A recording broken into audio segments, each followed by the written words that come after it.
How's it going, everyone? I'm Andrew with SpeedTech Lights, and welcome to another episode of SpeedTech Spotlight. In this episode, I wanted to go over our dome and stick interior cabin light models.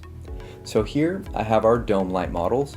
Now with our dome light models, we do offer our all clear version and our red clear version. So on the all clear version, in power mode 1, you'll be in high mode, and then in power mode 2 here on your switch, you'll be in low mode. So you have a low mode and a high mode on your clear LEDs there. And then here on our red clear version, in power mode 1, you'll have your red LEDs activated, and then in power mode 2, you'll have your white LEDs activated.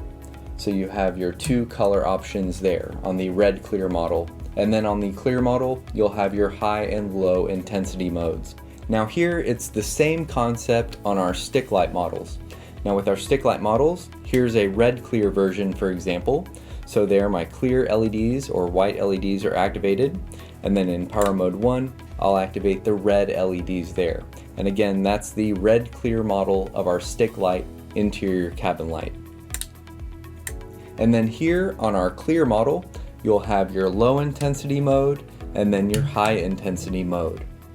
And then on all of these models, they will come with their power cable, which I have connected to power here, and then you'll have your power switch here for your two modes on the light. And then you'll also have your mounting hardware included as well. And these units are perfect for any interior cabin lighting application or your trunk area or anywhere you need extra light in your vehicle. If you have any questions, feel free to contact us and we'll talk to you soon. Thanks.